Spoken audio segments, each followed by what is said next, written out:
저는 이 시간 하나님의 계획이라는 제목으로 은혜의 말씀을 나누기를 원합니다. 여러분, 자동차마다 그 내비게이션이 있더라고요. 그런데 저는 내비게이션을 설치하는 것보다는 핸드폰으로 내비게이션을 쓰려고 우리 교회 성합차를 그 내비게이션 설치를 안 했어요. 그래서 핸드폰으로 이렇게 서울 어디 천안역 이렇게 경로를 찾아서 이렇게 가잖아요. 근데 어떤 때는 가다 보면 차가 막혀서 우측으로 빠져가지고 쭉 가다 보면 또 내비게이션이 좌회전해서 우회전해서 이렇게 가라고 해줘요. 그죠? 그래서 어떤 때는 너무 바빠가지고 내비게이션 설정을 안 하고 막 열심히 가다 보니까 좀 이상해서 켜보니까 여적 잘못 왔어요. 그럴 때는 다시 또 내비게이션이 유턴해서 가다가 우회전하고 좌회전해서 가시오 이렇게 인도하는 대로 가다 보면 내가 목적지 설정해 놓은 대로 가더라고요. 여러분, 오늘날 우리의 삶에서 어느 목적지를 정하고 어디를 갈지 계획을 세우는 거 참 편하게 살고 있어요. 그래서 천안만 해도 서울을 간다 그러면 KTX를 타도 되고 SRT를 타도 되고 일반 열차 무궁화호를 타도 되고 전철을 타도 되고 급행전철을 타도 되고 고속버스를 타도 되고 또 뭐 있죠? 직행버스를 타도 되고 많잖아요. 그죠? 중요한 것은 내가 가고자 하는 곳에 가면 되는 거죠. 물론 시간의 차이, 방법의 차이가 있지만 여러분, 우리의 삶에서 목적지 혹은 계획을 세우는 것은 그렇게 중요합니다. 중요해요. 여러분, 예루살렘 교회가 예수님이 승천하신 후 열흘 후에 성령이 임하셨고 그 성령이 오신 이후에 예루살렘 교회에 일어난 많은 일들은 이게 왜 이렇게 감동스럽고 표적과 이적이 나타날 때는 놀랍기도 하고 한 번에 3,000명이 예수님 믿고 세례받을 때는 정말로 기가 막히는 일 아니겠습니까? 아니 나면서 40년 동안 걸어본 적이 없는 그 남성은 베드로의 말 한마디에 기도하고 탁 손잡고 일으키니까 벌떡 일어났으니 이럴 때 그 사람 때문에 5,000명 남자만 예수님 믿는 일이 예루살렘에 일어났어요. 그러면 날마다 예루살렘 교회가 승승장구 부흥 성장하는 이런 분위기 속에 있으니까 계속 잘 나가기를 바라는데 갑자기 베드로와 사도 요한이 구속돼 버렸어요. 하룻밤이긴 하지만 이게 뭡니까? 생각할 때 그러죠. 왜 이렇게 되죠? 기억하시기 바랍니다. 예루살렘 교회가 고난을 당하고 핍박을 당하고 있는 모습을 볼 때 하나님이 계신가? 하나님이 인도하시나? 인도하시는 중입니다. 인도하시는 중입니다. 여러분이 이것을 오늘 여러분들 마음속에 새겨두시기 바랍니다. 예루살렘 교회가 오늘 함께 읽은 말씀에 근거하면 대제사장과 공회가 함께 사도들을 재판하려고 불렀어요. 물론 간밤에 천사가 와서 사도들을 다 풀어주고 성전에 가서 이 생명의 말씀을 전파하시오. 그래가지고 지금 사도들이 지금 가서 성전에서 열심히 생명의 말씀, 예수가 그리스도시고 예수는 죄인을 위해 십자가에 죽으셨으며 부활하셨으며 승천하셨는데 그분이 우리에게 성령을 보내주셨고 예루살렘 교회가 이렇게 성장하고 이걸 막 전도하고 있는 거예요. 그러면 이것은 하나님의 계획이라고 인정할지 모르지만 인정하지만 아니 그들을 또 잡아다가 또 잡아오잖아요. 잡아다가 재판을 여는 이런 모습을 보면 우리가 생각해 볼 때 과연 이것도 주님이 계획하신 것일까요? 전 여러분에게 먼저 말씀드리겠습니다. 주님의 계획이라고 표현하기가 좀 주저스럽습니다. 왜냐하면 주님이 계획했다고 성경에 안 쓰여 있으니까. 그러나 한 가지 분명한 것은 이 일을 통해서 의도하신 주님의 목표가 있어요. 이 일을 통해서 의도하신 주님의 목표.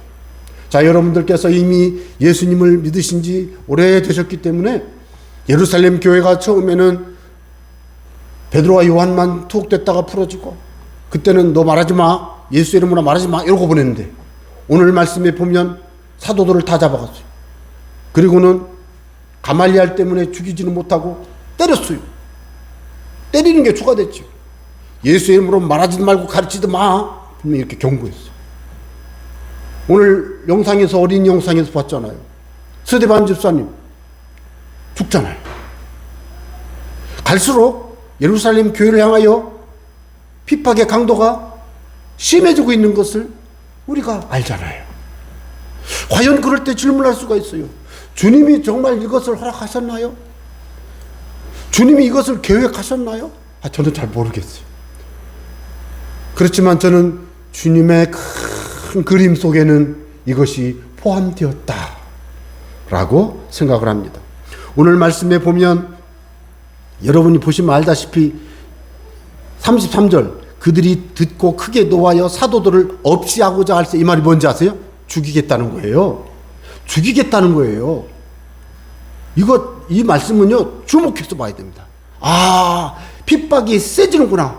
죽는구나. 예, 죽는구나. 다시 21절에 가보면 그들을 끌어다가 세웠습니다. 어디에? 공회. 자, 산헤드린이라고 들어보셨어요? 산헤드린, 그게 공회라는 뜻인데, 산헤드린 의회라고 그래요. 그러니까 예루살렘에 누가 있었냐면, 자, 로마 식민 통치를 받고 있죠. 로마는 이민족 식민지를 하면서 뭘 했냐면, 이민족마다 다 가보면 다신교예요, 다신교. 나라마다 신이 막 여러 개가 있어. 그러니까 태양신 숭배를, 로마는 태양신 숭배를 하잖아요. 그 로마 황제도 신이라고 하고, 신의 아들이라고 그러고, 그러면서 독수리 막 이렇게 태양신 숭배, 그걸 하나 쑥 집어 넣어. 야, 너 10개 신이 있는데 이거 하나 더 섬겨. 이렇게 한다고. 그런데 유대인들은 유일신이에요, 유일신. 로마 황제가 신이라느니, 로마가 섬기는 태양신을 섬긴다느니, 이건 안 되는 거예요. 그러니까 유대인들이 막 계속 폭동이 일어나고 계속 덤벼드니까 로마 황제가 유대인들에게만 유대교를 인정한다. 유대교를 인정해. 그래 놓고 유대교의 종교적인 관할은 유대 예루살렘 대제사장에게 준다. 이거 중요합니다. 여러분, 이거 중요합니다. 이제 스데반 이야기, 스데반 집사 얘기하고, 사도 바울 그 대제사장이 준 공문을 받아들고 다메섹으로 가는 그 일이 바로 뭐냐. 로마 황제가 행정적인 것은 빌라도 총독과 헤롯에게 맡겼지만 종교적인 통치와 권한은 예루살렘의 성전의 대제사장에게 체포권도, 예? 체포권도. 대제사장이 딱 하나만 못해. 죽이지만 못해. 못 죽여. 근데요, 잡아요. 잡을 수가 있어요. 그러니까 이 대제사장이요, 이거. 그런데 이 대제사장이 예루살렘에서만 아니요. 로마의 식민 통치하에 놓여 있는 모든 지역의 유대인 회당을 다 장악해요. 이걸 이해하셔야 여러분들이 사도행전을 이해하기가 좋습니다. 그러니까 대제사장은요, 정치적으로 마치 왕과 같아. 정치적으로 종교적인 면에서 왕과 같아. 정치적인 의미의 왕과 같은 권세가 있어요. 그걸 누가 줬어요? 로마 황제가 유대교에 그거를 달래기 위해서 그렇게 했어요. 그러니까 이제는 대제사장은요, 공회의 의장이에요. 의장격이에요. 이 공회는 뭐냐? 산헤드린 의회는 한 70여 명이 되는데, 사두개파, 바리새파, 뭐 에센파 들어보셨죠? 뭐 이런 게 있어요. 그런 사람들이 모여가지고, 그 예를 들어서 바리새인 중에는 서기관도 있고, 또 장로라고 하는 제도가, 장로라는 말은, 우리 교회에서 장로라는 직제는 유대인들의 그 민간 대표를 이제 장로라고 했고, 그런 제도가 있었는데, 예를 들면 지역 유지들을 이렇게 해가지고 이제 이렇게, 오늘날식으로 말하면 대한민국 국회와 비슷한 기능이에요. 거기에서요, 심판, 재판하는 겁니다, 이게. 공회 앞에. 사실은 여러분, 예수님이 사형 선고를 빌라도에게 받았지만 그 전날 밤에 가야바 대제사장, 안나스 대제사장 장인 사위거든요. 요 사람들이 예수님을 막 재판하잖아요. 그런데 이제 학자들 말로는 뭐 그게 사내들인 의회니 아니니 뭐 여러 가지 논쟁이 있지만 우리는 그거 중요한 거 아니잖아요. 대제사장이 그 일을 주도해서 예수님을 죽이는 일을 앞장서서 했고, 죽이는 일은 총독만 할 수 있으니까 빌라도에게 가서 예수를 죽이잖아요. 그래서 예수님에 대해 사형 언도를 탁 내리게 하잖아요. 그런데 기가 막힌 것은 그 공회가 또 다시 지금 사도들을 불러 모은 거예요. 그리고는 없이 하고자 딱, 이거 여러분 지금 우리가 생각할 때는 하나님이 다 살렸고 그들이 다 풀어냈던 거 아니까 이 말씀을 읽으면 그런가 보다 하고 넘어가지만, 지금 이 자리에 끌려와 있는 이 사도와 이런 사람들은요, 솔직히 말해갖고요, 목숨 건 거예요. 여러분 이걸 빨리 마음에 이해를 하시기 바랍니다. 목숨 건 거라고요. 예수님도 죽인 이 사람들이, 예? 우리도 죽일 수 있구나, 이거를 사도행전 4장에서도 나왔습니다만은 그 위기가 지금 착 당면한 거예요. 그들의 핍박이에요. 그런데 하나님께서는 이런 박해를 허락하셨습니다. 저는 허락했다고 주장합니다. 많은 성경학자들이 그렇게 말합니다. 왜? 예루살렘 교회를 세우신 분이 성령이시고 예수님의 교회시고, 예수님이 마태복음 16장 18절에 그랬잖아요. 내가 이 반석 위에 내 교회를 세우리니. 사도행전 20장 28절에서는 예수의 피로 값주고 사신 교회라고 했는데, 이 교회가 지금 공격을 받습니다. 박해를 받습니다. 그런데 주님이 그것을 허락하신 거죠. 이유가 있어요. 이유가 있어요. 그 선교를 위해 교회를 세우시고 강하게 세우시고 계시는 하나님의 계획의 성취 과정입니다. 주님은 예루살렘 교회를 못자리처럼 기르고 계십니다. 여러분 5월 말 6월 초 되면은 이 모내기를 하는데, 모내기. 그럼 모내기라는 얘기는 모가 뭘까요? 벽실을 이렇게 다는 얘기니까 설명 안 해도 되겠죠? 자, 다는 얘기니까. 그런데요, 제일 힘든 게 뭔지 아세요? 시골에서 어릴 때 아버지하고 밭에 모심으로 가면 속상했던 게 뭐냐면 나보고 이걸 파라는 거예요. 쇠쇠랑으로. 그게 뭔지 아세요? 모를 뽑아가고 나면은 거기를 파야 거기다 모를 심을 거 아니요, 땅을. 그런데 그거는 그 전에 그럼 서로 가를 때는 왜 안 갈아서, 거기는 모가 심어져 있었어요. 그냥 모를 막 못 찐다고 뽑아요. 막 뽑아가지고 이렇게 묶잖아요. 이렇게. 요즘은 이양기로 하지만 옛날에 가지고 2개씩, 4개씩 들고 막 날라야 돼요. 이렇게 던지고 막. 그러면 이렇게 꽂았잖아요. 그 모를 쪄나고 나가면 거기다 모를 심으려면 뭘 해야 돼요? 땅을 파야 돼. 뭘 의미해요? 모짜리를 다 뒤집어 엎습니다. 그 모 입장에서는요, 왜 우리를 괴롭히냐고, 뽑았지? 그리고 그들이 있던 그 모짜리 털 다 뒤집어 엎어버려요. 그런데 그 자리에서 뽑힌 그 모는요, 넓은 물론에 척척척척 줄지어서 심겨가지고요, 그 모가 자라서 쌀이 나오잖아요. 얼마나 좋은 일이 생겨요. 그 모가 그렇게 성장하는데. 그런데 그 모를 모짜리에다 놔두면요, 하나도 못 먹어. 다 죽어. 이삭이 나올 수가 없어요. 너무 촘촘히 붙어 있으니까. 그거 버려야 돼요. 여러분, 모짜리는요, 뽑혀서 모내기 준비된 그 논에 척척척척, 보통 5개, 4개 심잖아요. 척척척척 10cm씩 떼갖고 심어야, 그게요, 4개, 5개가요, 40개 정도로 그걸 잊어버리네. 이게 많아져요, 이렇게. 그래서 이게 많아져요, 한 포기가. 그렇게 성장하지요. 성장합니다. 여러분, 모내기를 하는 이유가 뭐예요? 이 모의 성장과 이 모를 통해서 벼 이삭을 얻어 쌀을 얻는 과정 아닙니까? 예루살렘 교회가 지금은 세계 선교, 땅끝 선교를 위한 못자리와 같은 교회인데, 이 교회가 든든히 서야 돼요. 그러니까요, 시련도 통과하고 고난도 이겨내고 감옥에도 갇히고 매도 맞지만 결국은 이 사람들이 흩어져서 복음을 전파할 때 유대 땅에, 사마리아 땅에, 그리고 이제는 땅끝까지 복음이 전파되는 새로운 출발이 예루살렘 교회에서 일어나는 거예요. 그러니까 여러분, 이 예루살렘 교회는 하나님의 땅끝 선교를 위한 못자리격인 교회인 것입니다. 지금 하나님은 예루살렘 교회를 기르고 계신 거예요. 장차 땅끝 선교 일꾼으로 쓰시기 위해서 훈련하고 강하게 연단해서 키워가고 계신 것입니다. 그래서 하나님의 성령은 예루살렘 교회에 임해서 어떻게 했습니까? 성령의 권능을 주셨죠. 성령의 충만함을 주셨죠. 성령의 역사하심을 체험하게 했죠. 또 뭘 했습니까? 제자들로 하여금 복음을 전파하게 했습니다. 복음을 전파하게. 그러니까 성령이 다 이렇게 인도하시는 거예요. 또 제자들이 복음을 전파할 때는 예루살렘 도성에 표적과 기적이 막 일어났어요. 이적, 표적, 이적. 표적이란 말은 하나님 함께 계시는 증거, 이적이란 말은 일상적으로 일어날 수 없는 기적을 이적이라고 그러죠. 기사, 사람으로서는 이해할 수 없는 놀라운 일이 막 일어나는 거예요. 안진뱅이, 성경에 그렇게 안 나와 있죠. 나면서 걷지 못한 자가 40세 정도 된 남자가 자리에서 일어나 걷고 뛰고 찬송하고 성전에 들어가죠. 이게 이적, 기이한 일이죠. 이런 일들이 막 일어나는 거예요. 여러분, 이 5장 앞부분에 보면 베드로의 그림자라도 덮일까? 예? 그림자만 지나가도 병이 낫고 고침을 받고, 병든 사람, 괴로운 그 귀신에게 사로잡혀 괴로움 받는 사람들이 자유함을 얻고 다 나음을 입었어요.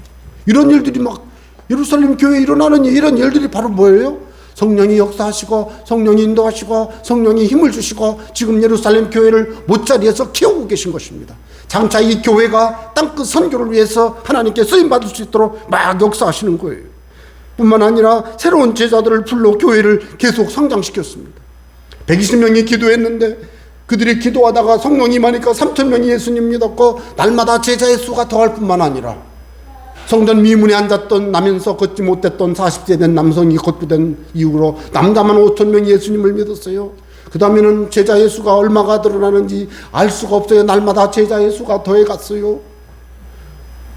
사도행전 6장에 보면 대제사장도 예루살렘 교회에 출석하기 시작해요.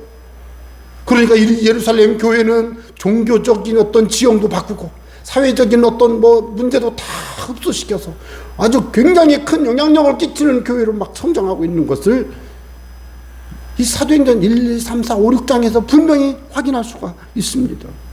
그래서 날마다 새로운 제자들이 교회에 모이다 보니까 큰 부흥을 이뤘는데, 그들은 다 예수를 그리스도라고 믿어요. 예수는 우리의 주님이십니다. 예수는 우리의 구세주십니다. 예수는 우리의 구원주십니다. 예수는 그리스도십니다. 이게 그런 뜻이에요. 예수는 우리의 그리스도십니다. 그분만이 우리의 참 주님이십니다. 이런 사람들이 날마다 모여드니까 이게 다 누가 한 이런 일을 한 거예요? 성령이 하신 줄로 믿으시기 바랍니다. 성령이. 그런 과정에서 예루살렘 교회에 많은 일들이 일어나면서 지금 이 교회가 막 하나님이 계획한 그 어떤 계획 속에 이렇게 막 성장하는 거예요. 저는 여러분들에게 질문 드리고 싶습니다. 예루살렘 교회가 지금 하나님의 계획 속에 있다는 것을 여러분들 오늘 이 시간 마음에 새기시기 바랍니다. 예루살렘 교회는 하나님의 계획 속에 있다. 믿으시기 바랍니다.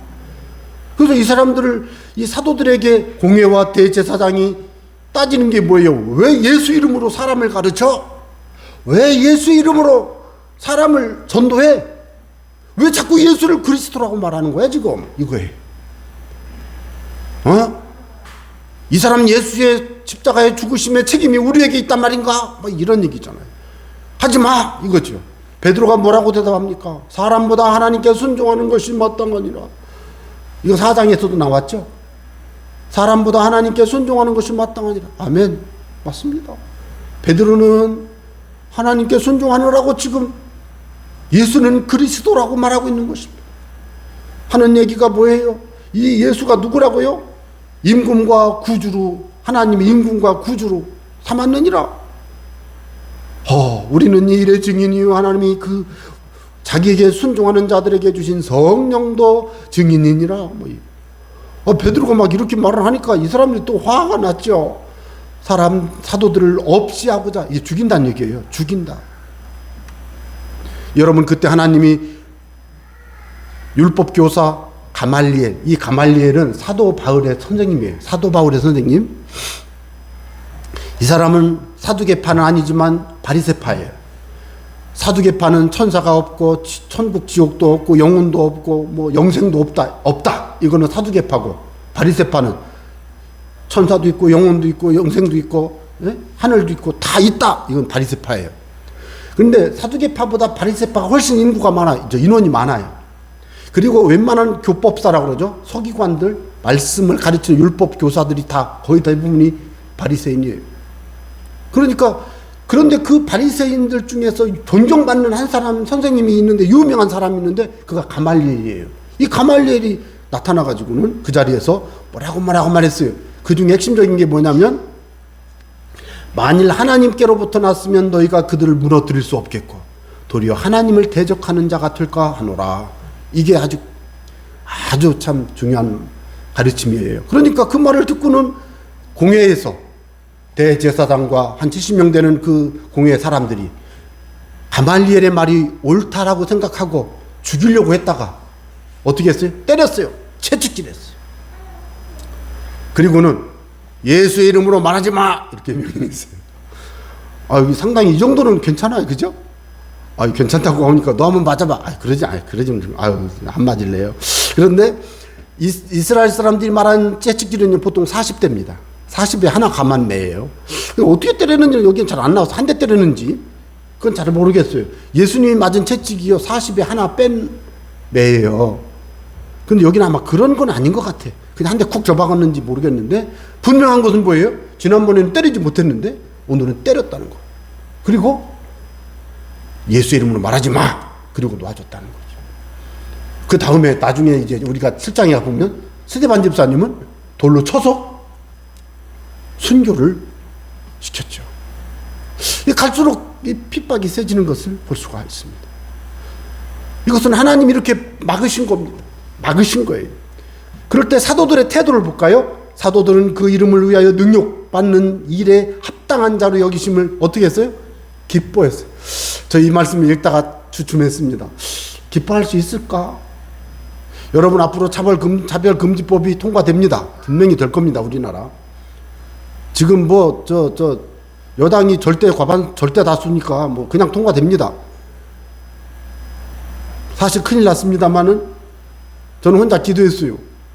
오늘날 한국 기독교가 예수 믿는 사람들이 하나님의 말씀을 따라 믿음으로 살고 하나님을 충성하며 이 사회에서 자기가 빛이 되고 소금이 돼서 예수 이름으로 사회를 변혁시키고 개혁시키고 섬기기보다는 예수 믿는다는 이름으로 막 자기의 개인의 이익을 얻고, 예?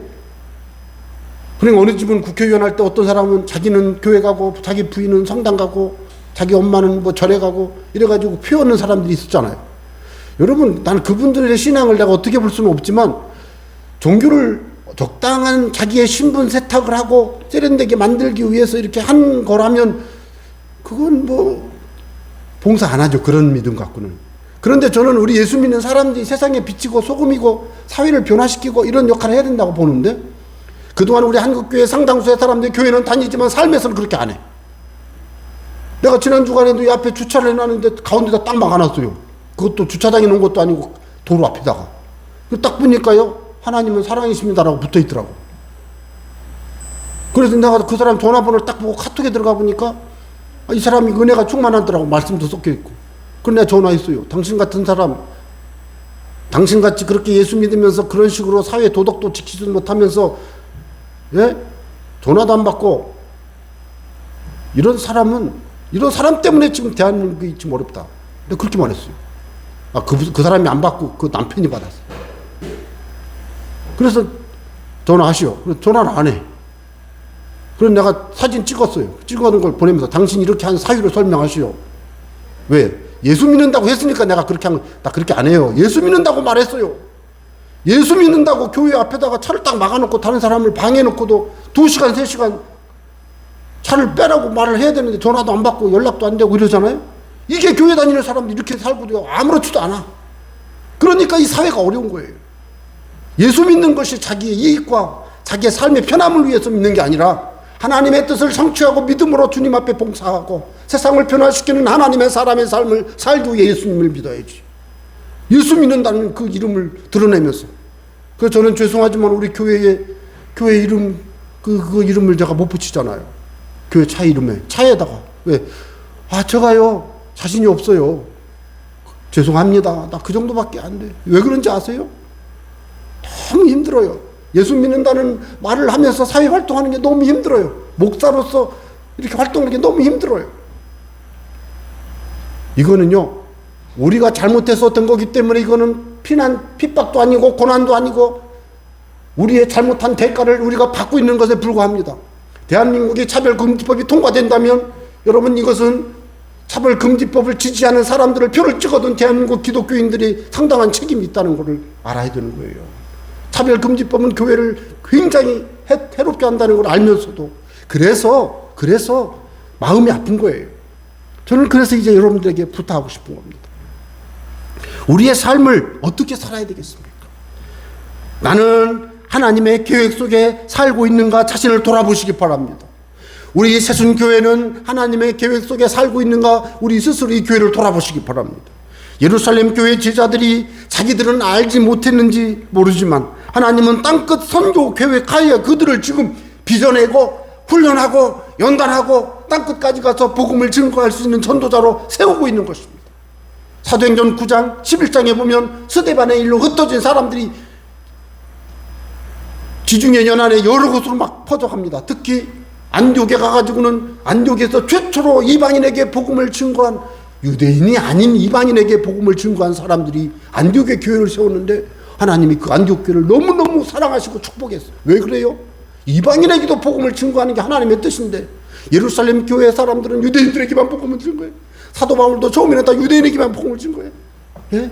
이방인에게 복음을 증거를 안 하니까 베드로도 고넬료에게 가야 되는데 기도하다가 하나님이 비몽사몽간 막 이렇게 보여주고 뭐 잡아먹으라 그럴 때 아이고 나 이거 안 먹습니다 그러잖아요. 왜? 유대인들은 자기들만 알아요. 자기 민족만 하나님의 선민이라고. 근데 하나님은 이방인에게도 복음을 증거하여야 하리라. 그런데 그렇게 안 듣잖아요. 안 들었잖아요. 예루살렘 교회. 그래서 오늘 제가 생각해 봐야 될 게 뭐냐. 오늘 우리는 하나님의 계획 안에서 내가 살고 있는가 자신을 돌아봐야 되고, 우리 교회는 하나님의 계획 속에 이 교회가 지금 세상을 변화시키고 하나님을 예배하고 있는가를 돌아보아야 하는 것입니다. 우리 인생이 나도 알지 못하는 사이 하나님의 계획이 나의 삶에 진행되고 있습니다. 우리 교회도 마찬가지입니다. 그래서 만일 하나님의 계획을 알 수만 있다면 우리 개인이나 우리 교회가 하나님의 계획에 맞게 살아갈 수 있어요. 그런데 하나님은 이미 성경에서 하나님의 계획을 보여주셨습니다.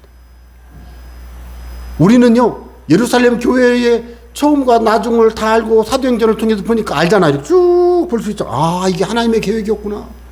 사도행전 1장에 보면 하나님의 나라의 일에 대해서 예수님이 말씀하셨다고 말했는데, 사도행전 28장에 보면 사도 바울이 로마에서 하나님의 나라의 일을 전파했다고 쓰여 있어요. 사도행전은 1장과 28장에서 하나님 나라라는 말을 정확히 심었어요. 왜? 하나님은 하나님의 나라를 이 땅에 세우는 목표를 가지고 예루살렘 교회를 세웠기 때문에 그렇습니다. 아, 예루살렘 교회를 세우신 하나님이 오늘날 여러분이 속한 이 교회를 세우셨음을 믿으시기 바랍니다. 이 교회도 우리가 있는 이곳이 예루살렘이라면 우리가 가야 할 저 땅끝이 주님이 우리에게 명령한 땅끝입니다. 그래서 이게 바로 우리 교회에게 주신 하나님의 계획입니다. 이 계획을 이루기 위해서 우리는 힘을 모아 교회를 훈련하고 연단하고 말씀의 사람, 기도의 사람, 성령의 사람, 복음을 증거하는 사람들이 모여들어가지고요, 지역의 복음을 증거하고 사회의 복음을 증거하고 다른 문화권 전 세계 땅끝까지 가서 복음을 증거하는 일을 하는 것이 이 교회의 마땅한 계획이에요. 그래서 그런 계획들을 이루기 위해 우리가 기도하고 나간다면 하나님 우리 교회를 사용하실 줄로 믿습니다. 개인의 삶도 마찬가지입니다. 개인의 삶도 하나님 앞에서 하나님의 의도하신 목적을 이루는 인생이 되도록 살아가야 될 줄로 믿습니다. 저는 여러분들에게 그래서 한 번만 더 질문하겠습니다. 여러분, 오늘 저와 여러분이 하나님의 계획을 이루기 위해서 어떻게 해야 될까요? 간단히 말씀을 드리겠습니다. 성령 충만 받으시기 바랍니다. 말씀으로 우리와 우리 교회를 향한 하나님의 계획을 깨달을 수 있도록 말씀으로 묵상하며 말씀으로 확인하시기 바랍니다. 하나만 더. 사람보다 하나님께 순종하시기 바랍니다. 그때 하나님이 의도하신 계획이 우리의 삶을 통해서, 우리 교회를 통해서 성취될 것입니다. 이런 은혜가 저와 여러분의 삶 속에 넘치게 되시기를 축원합니다.